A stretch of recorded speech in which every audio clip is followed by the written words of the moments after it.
Hi everyone. So I haven't done a recent reads in a little while. I think I've got March, April and May to talk about. I try to do these monthly, it's not happening. It's usually like quarterly at this point, but it's fine. I'm not the quickest reader in the whole world. I feel like I did actually read quite a bit for these last 3 months. I've got 1, 2, 3, 4, 5, 6, 7, 8, 9 books. So yeah, a decent amount. And yeah, with these videos I just give a little rundown of what I've read, kind of a quick review of them. Would I recommend them or not? Their star rating.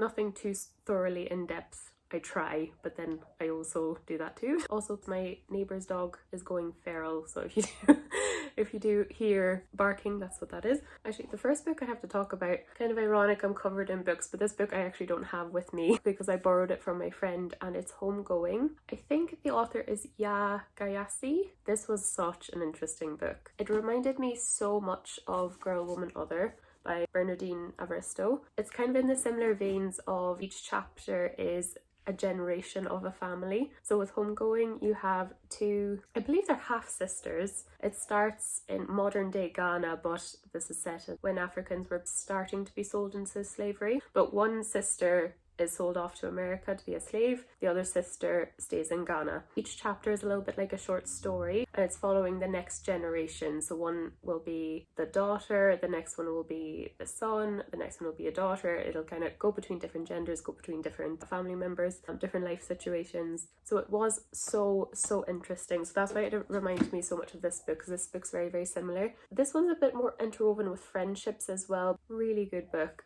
Really good historical fiction book, definitely mixed in with some historical reality as well. I gave this 4 stars. I really enjoyed it. I thought the ending might have wrapped up a little too perfectly, but I still really enjoyed it, and it wrapped up really nicely. I suppose with a short story collection, or it kind of reads like a short story collection where each chapter is kind of a different story, you're obviously going to love certain characters and not care about some others. And I definitely found that. I think I loved H. I think H was my favourite.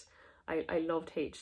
And I think James was my least favourite, if I'm just remembering correctly. I did read this in March. I would thoroughly recommend this to anyone. If you want to learn a little bit about Africa in that time, the slave trade, the British, American and African reactions to it and how it happened, how it affected people culturally, socially. It wasn't just about slavery though as well. It was about life in America, life in Africa. You know, it talks about colonialism, it talks about humanity really. I think with books like these, because you're only getting like 20 pages of a chapter out of a whole book, you can't go so in depth. But I thought the author did such a good job because they were all really believable characters. I felt like I was reading like a history document. I loved all the individual like life stories and how tragic some of them were and how wonderful some of them were. I definitely leaned on the tragic, so definitely a bit hard hitting. If you're reading something to maybe get into a good mood, this probably isn't the book for you.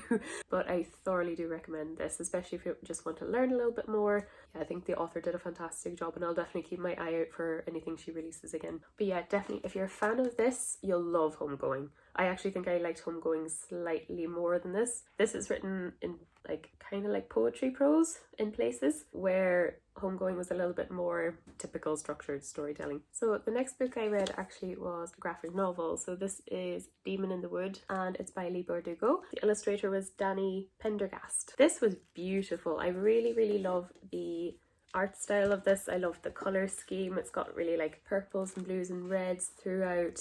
But yeah, this is basically a prequel story of the Darkling from the Grishaverse. I think if you're a Grishaverse fan, you'll like this and you'll know who the Darkling is. He's the main villain. So this is like a little snippet of his life, kind of a young child actually. I don't know how old he is in this, where he's a little bit more innocent, and you might see why he might have became a villain, why he has a lot of grey areas, where you might like agree with him in some ways if you're that way inclined. This was beautiful, a really nice addition if you're a huge Grishaverse fan. Would I recommend this for like kind of a normal run-of-the-mill graphic novel to pick up? No. I think pick this up only if you're a fan. Actually, and I didn't realise the same story is at the back of this, so Ruin and Rising, the 3rd book. I was reading this and I was like, I think I remember this story.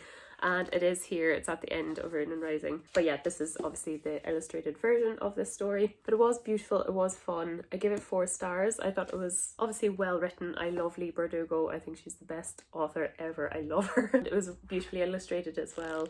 just a nice little add-on if you're already a Grishaverse fan. But yeah, the story is basically Alexander, or the Darkling, with his mother kind of living a bit of like an inconsistent life because they have to keep moving on, they're in danger. At this point, Grisha are kind of hunted down, not accepted in society, so they do have to keep moving on and keep finding tribes of other Grisha so they can be safe. Obviously with the Darkling's powers being so unique, he's kind of hunted even within the Grisha community. It's a good just little backstory to the Darkling if you enjoy him as a character. I think he makes a really good villain. Not saying I loved him as a character, I loved him as a villain, like as a villain character in the original trilogy, so loved this. This was fun. I think I got this for Christmas. Yeah, I'm just glad I have it in my Grishaverse collection. So the next one I read was actually a little bit of a disappointment. So this is Plain Bad Heroines by Emily M. Danforth. I gave this 3 stars. It wasn't awful, but it wasn't like fantastic either. I thought it just missed the mark in a few places. And it's a pity because actually when I started reading this, I was like, this is going to be so good, this is going to be 5 stars. I just felt a bit disappointed, I have to say. If it sounds intriguing, it is though. So basically you have these 2 girls who are a couple. They die horrifically in the forest by yellow jacket stings. So that's why you have that here. In what year? In the early 1900s, in a forest by their school. And then it's 100 years later, there's a film production company wanting to make a movie based on that event. And Brooke haunts the school on the girls that were in the school at the time. So yeah, the girls were obsessed with this memoir and they kind of lived their life by it. So yeah, the book kind of says that the past and present start to blur together a little bit, and it did do that quite well. However, I just felt like a lot of things just didn't quite hit. For one thing, it's quite a long book. It's over 600 pages, which I don't mind. I don't mind a slow book, but yeah, this is definitely a slower book. A lot happens. I would say the pacing's actually very consistent. It's not like the most fast-paced book in the world, but it's not super slow either. And I find it hard to put it into a genre. It's kind of a horror, kind of a fiction, kind of a thriller. There was definitely some quite horrific points, so I probably would put it in the horror thriller genre. I think it was trying to be dark academia a little bit, but I didn't really get that too much. I think with the students being obsessed with this particular memoir and maybe the setting, but I didn't really get the dark academia feels. I know this kind of, people say this is a dark academia book. I wouldn't say so myself. For me, I felt like it started off so well. So the author is kind of telling you that they're writing about this story. It's very much the author talking to the reader, which I really enjoyed. The only thing about that is I felt like it didn't really feel consistent throughout the whole book. So a few chapters it would really feel like the author's talking to you, and then sometimes it will just be a typical storytelling of the characters in the plot, and then it would suddenly maybe jump back to that style of writing. And I kind of wish it was consistent the whole way through, because it starts off with that kind, and I thought it was so funny. I thought it was so well done. The author puts in a lot of footnotes to explain some things, and some of them are really funny. Then when it got to Audrey's character, the writing style changed a little bit, and I was kind of waiting for it to change back, and it never did. Maybe that's just my own expectation, but yeah, I kind of wish it was just a little bit more consistent. I felt like the book was trying a little bit too hard to bring in eeriness. I think it was trying a little bit too hard. For example, the yellow jackets, like, apart from the death of the 2 girls, they're kind of used throughout the whole book for the atmosphere, and they're used in the plot in a lot of the book. But I still felt there was no reason for them. I think the author just really wanted yellow jackets to be the theme or the thing about the book. But I just kind of wish they were maybe a metaphor for something, maybe something involving yellow jackets in a big way happened at the end, which it didn't, and I was waiting for that and it didn't happen.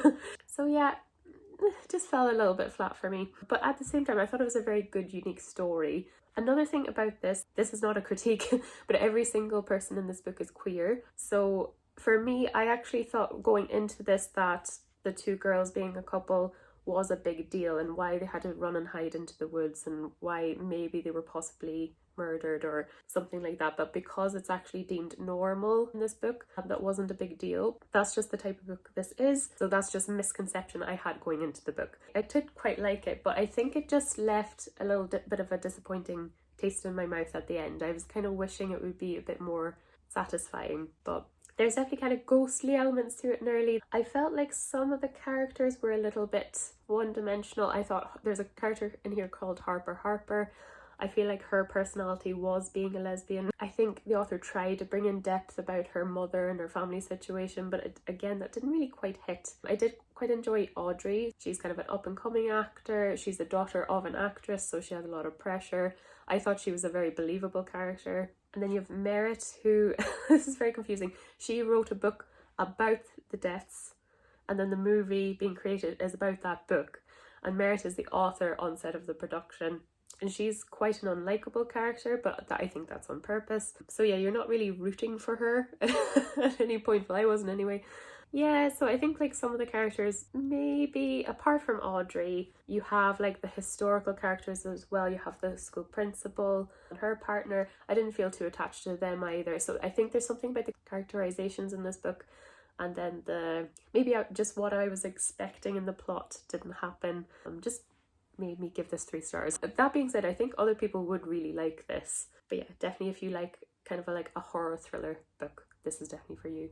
Yeah, I just thought it was just like a little bit too forced in places, like the plot, the relationships, the eeriness. I think it was just a little bit too forced and I didn't quite believe it sometimes. But I will say the story is very unique. It's definitely going to stay with me because it's very, very, very unique. And definitely well written, I have to say, very well written. I think Danforth is a great author. Just kind of wish that storytelling of the author talking to the reader would have been consistent throughout the whole book. Maybe that would have gotten too much, but I just felt that it wasn't consistent. But yeah, overall decent. Not amazing, but decent. Okay, the next book I read was a middle grade actually, so I actually have 2 middle grades to talk about in this video. So this is City of Ghosts by V.E. Schwab, or Victoria Schwab. I think she goes by Victoria Schwab for her middle grade books. I devoured this in one day. It is like a little middle grade book, so it is like big font. I think it's not even 300 pages, is it?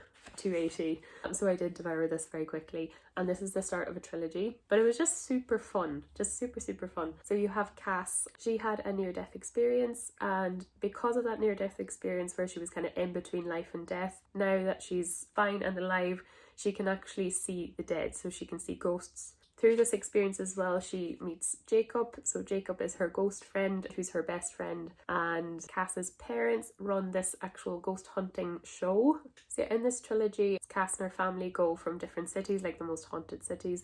In this book, they go to Edinburgh, and I think they go to New Orleans for another one, and Paris for a different one again. I don't know in which order.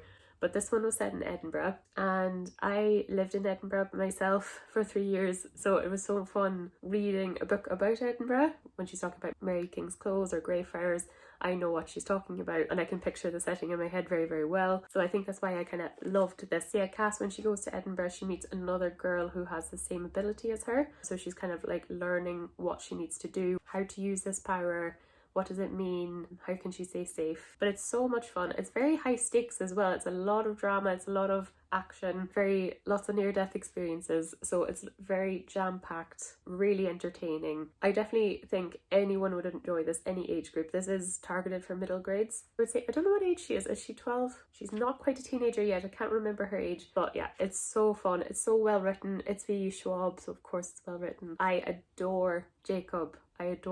He is so funny. I just loved this, so I'm excited to get to the other 2. At the same time, I'm a little bit apprehensive because I know I loved this because it was set in Edinburgh, where I don't know Paris and I don't know New Orleans, so maybe I won't enjoy the other 2 as much as this one. But I loved this. It was so much fun. Definitely would recommend it for any age. So the next one I read was Permanent Record by Mary H.K. Choi. This, I have to say, was a 3-star for me. A little bit disappointing. A 3-star for me is typically like, it's decent, it's not like awful, but it maybe had like a few annoying things about it that I didn't like, but I think other people might like it. It's a pity because the concept of this I thought I would really love. So you have Pablo's the main character. He is dropped out of college, working in this bodega, and he is in serious like student loan debt and credit card debt. So he kind of very stupidly spends a lot of money on credit cards, chose a private university when he couldn't afford it, makes a lot of very stupid decisions. In this bodega, he meets Liana. So she's actually kind of like this extremely famous like singer actress. I think she was a child star, so I'm thinking of like, oh, maybe she was a Disney star, so maybe she was on a show and then has a music career now. What I liked about both the characters though, they're both mixed race, so and that's actually a big factor of the book and the complications that comes with that, like where do you belong. So Liana herself is Caucasian Mexican, and then Pablo is Pakistani Korean.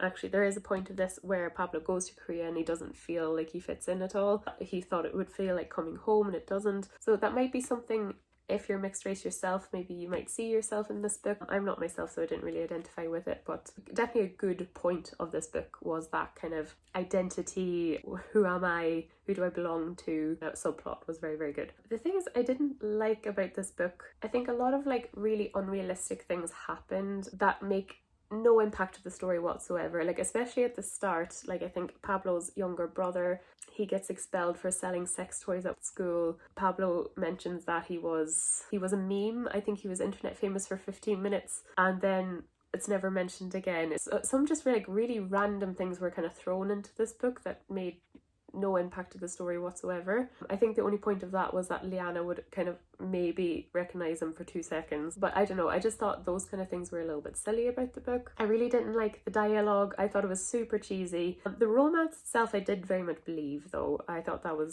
was decently done. I really liked the story of a pop star going out with someone who's not famous and the complications that comes with that. Pablo himself is really unlikable and I actually don't mind an unlikable character being a main character, but he is seriously unlikable to the point where I was like, I'm not even rooting for him. Like part of me was like, oh my gosh, is he going to win the lottery and just like luck out of getting out of all this debt? I don't want that to happen to him. It was really bad where if it was a character you were rooting for, you'd be like, oh please money just fall in his lap please, but it wasn't the case for this book. I found him very, very grating, but I think an unlikable character makes for an interesting story, so I don't know if it's that more of a critique or just a comment on the book.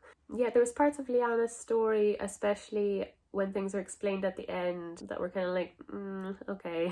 I didn't find it had much of an impact on me, but I did like their relationship. I did like the quite unique story. When this book was good, it was good. But yeah, kind of just a little bit silly in places when it was supposed to be serious. I really liked Pablo's dad, actually. He was really kind of soft heart playwright, and his mum was this like exhausted doctor trying to look after her family. There is decent character development as well for Pablo, which is great because he is very unlikable and does really stupid stuff and uses people around him. Yeah, you get very annoyed at him. So it made for a very unique book and I think it will stick with me, but I don't know. I found myself a bit like every time picking it up to read it, I was a bit like, it wasn't like, I didn't like love the whole process of reading this, and I kind of had to because it was the only book I brought with me on a holiday, so I was like, and I'll finish this one. It was okay. Wasn't awful, wasn't great. I wouldn't reread it again. It had some good points, but not enough for me to like really love it. So another really good book. I think I gave this 4 stars. I think I was debating giving this 5, but I actually gave it 4. So this is Little Fires Everywhere by Celeste Ng.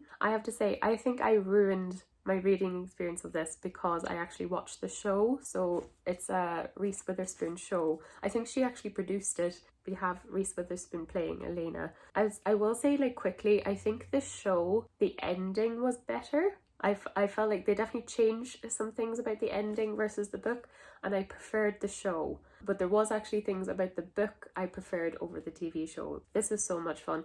Kind of like a general fiction book. So you have Elena Richardson and her family. They live in Shaker Heights, and Shaker Heights is this like really planned, organised community where everyone's very middle class.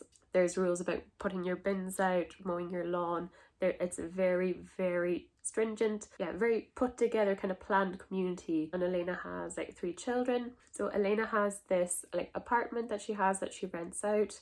And this woman, Mia, starts to rent it out. Mia is like a single mother to her daughter Pearl. Mia is the total opposite to Elena, the total absolute opposite. So she's an artist, goes from town to town. When she's done with an art project, she moves on. I think you'll love this book if you love messy, family dynamics. So you have like Mia's daughter Pearl kind of interlinking with Elena's children. You have Elena's daughter Izzy. She hates her mother, loves Mia. Elena is this kind of person where she thinks she wants to help people and she wants to help Mia by giving her more work, so she becomes a cleaner in her own house.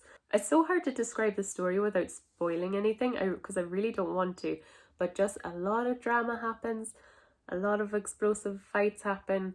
It's so gripping, so good, so well written. I thought Celeste Ng was really, really good. I know she's written other things as well that I would love to get to. But yeah, it's just basically one of those stories where everything explodes and everything falls apart. It was just wonderful. Yeah, one thing I will say, they did change the ending, as I mentioned before, and I do think it's better in the TV show. I much preferred the ending of the TV show. They just made a slight change, and I thought it did actually make it better. I don't know, is this a slight spoiler? I'm going to try to avoid it. But in the show, the sexuality of Mia and of Izzy is a focal point of the show, where in the book, it's not a focal point for Izzy here. And for Mia, it was actually changed, which I didn't quite like. You had Mia in this book, actually, I would say is aroace or asexual. There's a point in here where she mentions that she doesn't feel sexual attraction. I know she has a daughter, but like that will be explained. And I feel like that was such a pity, actually, that was erased in the show. But I understand why they added it in as well, in order to like, maybe just add another subplot to the TV show. But I thought that was kind of a pity, actually. But maybe wouldn't have translated as well on TV, so I understand why they changed it. But I just thought that was like slightly disappointing. I think I honestly probably would have given this 5 stars if I didn't see the show and I didn't see the ending of the show. I loved this. I loved it so much. Very hard to describe without spoiling anything, but yeah, just messy relationships. The main subplot is Mia has a very hidden backstory. She's trying to cover up her past. And Elena is a journalist and she just can't get Mia out of her head and wants to discover her past. And that leads to just so much fallout, so much drama, to the point where Elena actually ends up kind of destroying her own family. With the complications of Pearl herself actually enjoying life in Shaker Heights and her friends and the stability, and kind of going against her mother. You have Elena's children going to Mia with their problems rather than going to their own mother. And then the opposite, Pearl going to Elena. So much good stuff. So entertaining. It's definitely one of those books you could sit down and just read it from start to finish. It's very gripping, very well written, very well done, really good story. But yeah, if you just love those like dramatic, characters not being able to see their own faults, which is really entertaining, I think you'll love this book. You also have this subplot of this Chinese lady giving up her child for adoption because she had no option, and this white middle class suburban family from Shaker Heights wanting to adopt the child, and all the legal complications with that. And of course you have the kids and Elena and Mia being on both sides of the court case, and again, so explosive. Yeah, just a very gripping book. Definitely one of those books you could read from start to finish, no problem, in one sitting. Loved this. So good. I kind of wish I didn't watch the show before I read this. I kind of wish I did the opposite and then had the surprise ending. So I would recommend that. Maybe read this before you watch the show. I think the show is on Amazon Prime, I believe. I think Amazon made that show. But yeah, so much fun.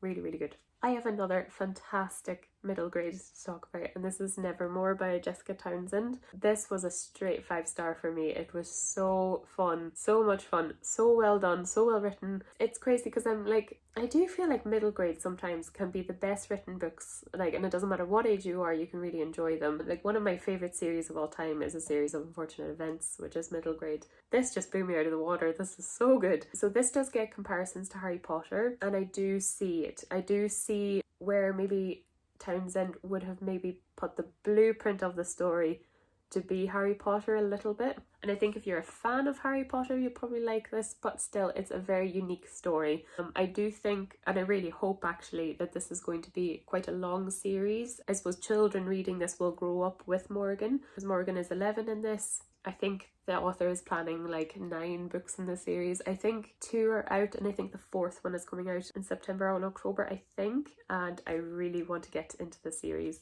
I think Wondersmith is next, and then it's Hollowpox, and then Silver Spoon is the 4th book. I love this so much. So yeah, you have Morgan. She is a cursed child. So basically, if someone looks at her, if she says something, she's going to curse someone, something bad will happen. and it's so funny. It's so well done. The thing is with the cursed children though, I don't know, is it their 11th or 12th birthday? So apologies, I am forgetting. The eve of their birthday on Eventide, I think. They're all supposed to die actually, unfortunately, but instead of dying, she's actually whisked away. She's whisked away by Jupiter North, who you would nearly describe as might be a bit of a hybrid between Hagrid and Dumbledore. He's a little bit like that. So yeah, in Nevermoor there is this society called the Wondrous Society. Children who have amazing abilities or super intelligent in ways or have a special talent can join the society, and they're sponsored. So Jupiter decides he's going to sponsor Morgan and enter her into the society trials. And throughout the whole book, Morgan doesn't know what her talent is. You don't know yourself, you're in the dark the same as her, and it's just a lot of fun.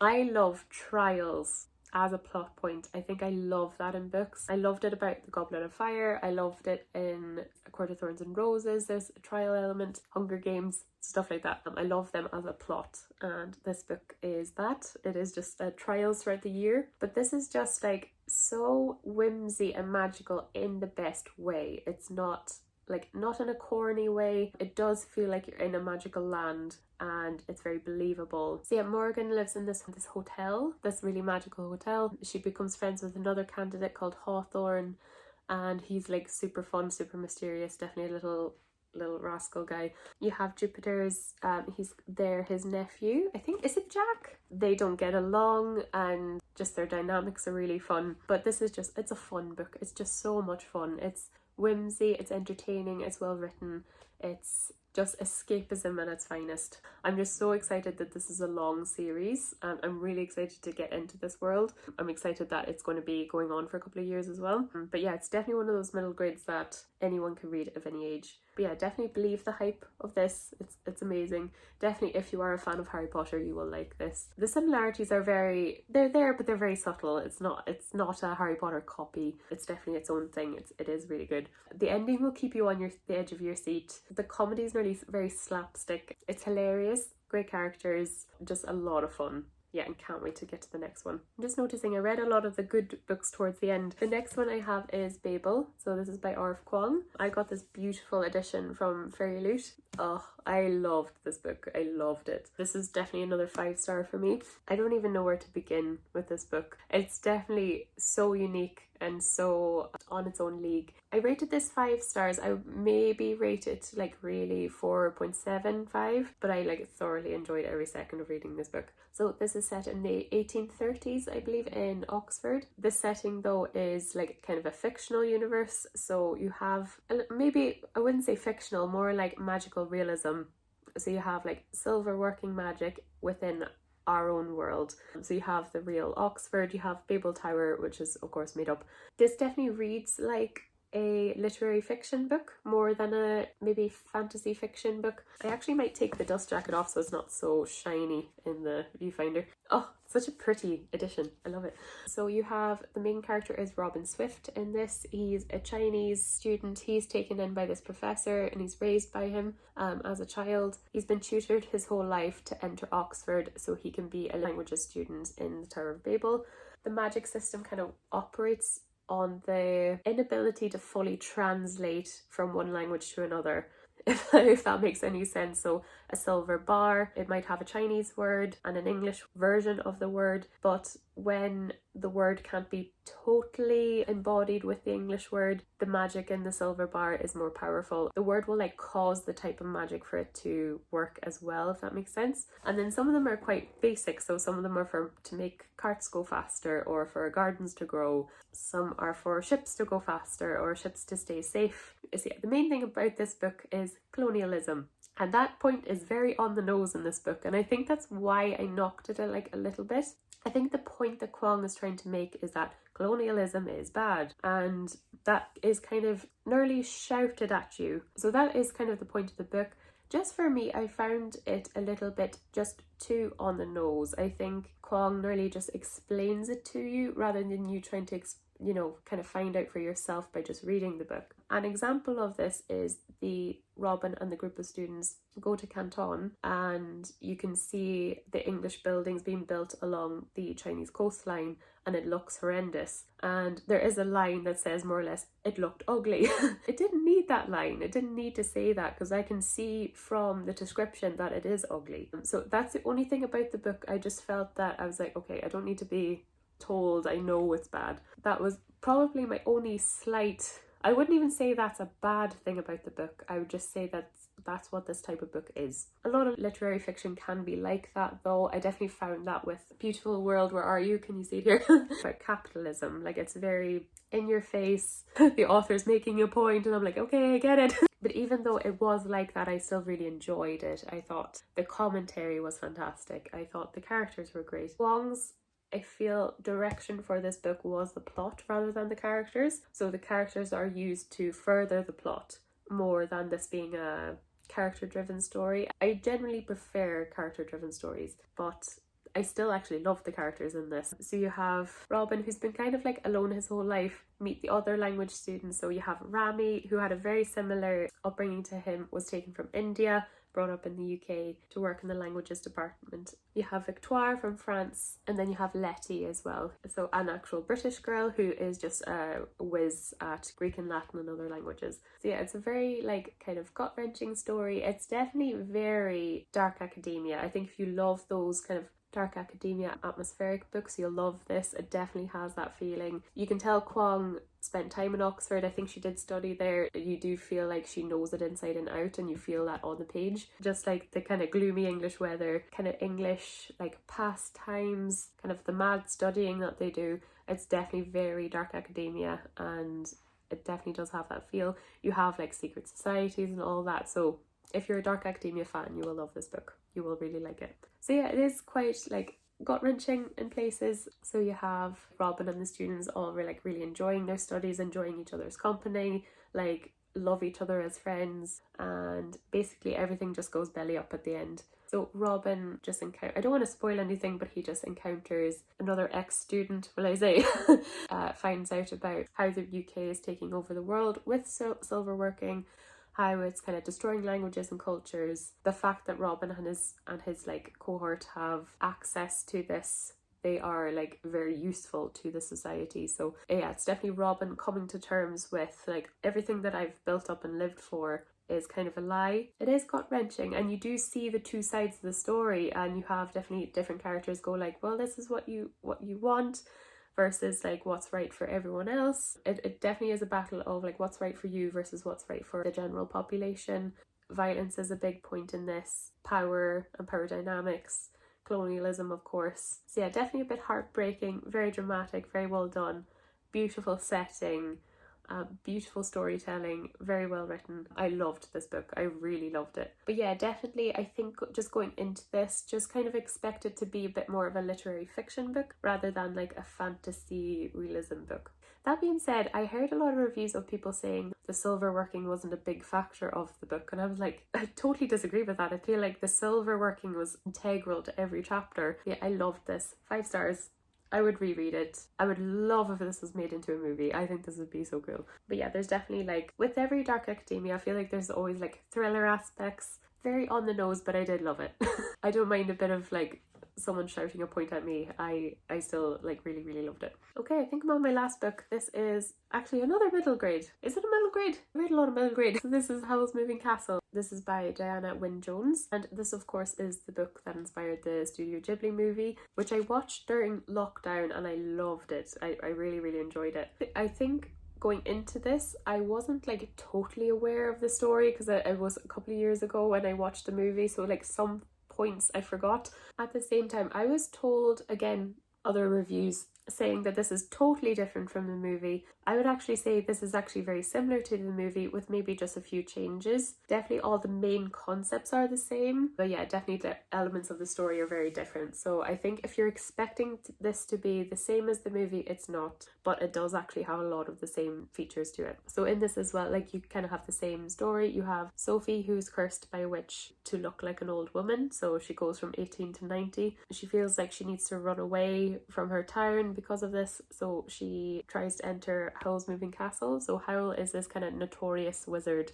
Howl in this, actually, he's supposed to be a little bit more scary. Sophie believes that he eats women's hearts to stay alive. This is a lie, of course. So Howl in this, though, he's definitely still very dramatic. Like, he's very dramatic in the movie, but he's definitely a lot more, I think, perceived to be more sinister in this book rather than in the movie. But definitely the same dramatics are there. Kind of, I feel like the essentials of his character are still there. He's definitely a more wholesome character in the movie. I feel like this is the epitome of cozy fantasy, because the plot actually isn't maybe the forefront of the story. It's very much slow. It's kind of like their day-to-day in the castle. There's definitely some differences. So Michael in the movie, I feel like he's like a little boy, and here he's like a teenager. He's still Howl's apprentice. You've Calcifer in this as well, and Calcifer is definitely scarier in this. He definitely is more demon-like, I suppose, versus the cute little flame you see in the movie. But yeah, so overall there's a lot of like I thought a lot of similarities to the movie, but yeah, definitely the book is different. The book is like, I'd say maybe slightly darker. You have Sophie's sisters in this actually be part of the focal point of the story, which isn't more so in the movie. Sophie comes to terms with the curse she's under. She's trying to set Calcifer free from Howl, and she promises to stay and be like the cleaner of the castle in order to try to free Calcifer, and Calcifer in turn will try to free her from her curse. The whole story, you kind of have like Howl being in demand and him trying to like put on this facade that he's useless or he's unreliable. So the king wants him to find another wizard and to find his brother. You have people wanting him to do different jobs. He's always off like seeing girls and making girls fall in love with him and then breaking their hearts. It's quite funny. So I did really enjoy this. It is like a little cozy fantasy. I gave it 3 stars. The one thing I'll say about it, I don't think it wasn't the best written book I've ever read. I felt like there was actually sentences in this that weren't spelt correctly, or the grammar wasn't correct. There was parts where like something would be revealed and you would expect Sophie to kind of like react to something, but she doesn't, or she doesn't reacts like super later, or reacts in a way that you wouldn't expect. So it was kind of a little bit convoluted. I actually found this a little bit hard to follow. For me being a full-grown adult, I shouldn't be confused by middle grade, but I was. I felt like the plot didn't flow very well, or the writing style didn't flow very well, which is a pity, because I do think if this was maybe better written, it definitely would have been a 4-star for me. But just cozy. I think if you like the movie, you will like this book, but just don't expect it to be the same. I actually think in this there's 2 more books set in the same universe, but it's not the same characters or anything like that, and I would pick them up. But yeah, it's just a pity about the writing style. I think it really brings this book down. But yeah, I just found it very convoluted, hard to follow. Even though the plot wasn't confusing, it was just like how characters react to things, how one scene would flow into another would be very jarring. So in that case, I prefer the movie, and I'm excited to watch the movie now to see the differences. But overall, this was a cute book to read. I'm really happy I read it. But yeah, solid little 3-star book. So yeah, that's all my thoughts on the books I read recently. If you'd like to subscribe, I try to do these often, but I do anything book related on this channel, so hauls, reading vlogs, wrap-ups, anything like that. I'll leave all my socials in the description. Thanks so much for watching, and I'll see you guys in the next video. Bye.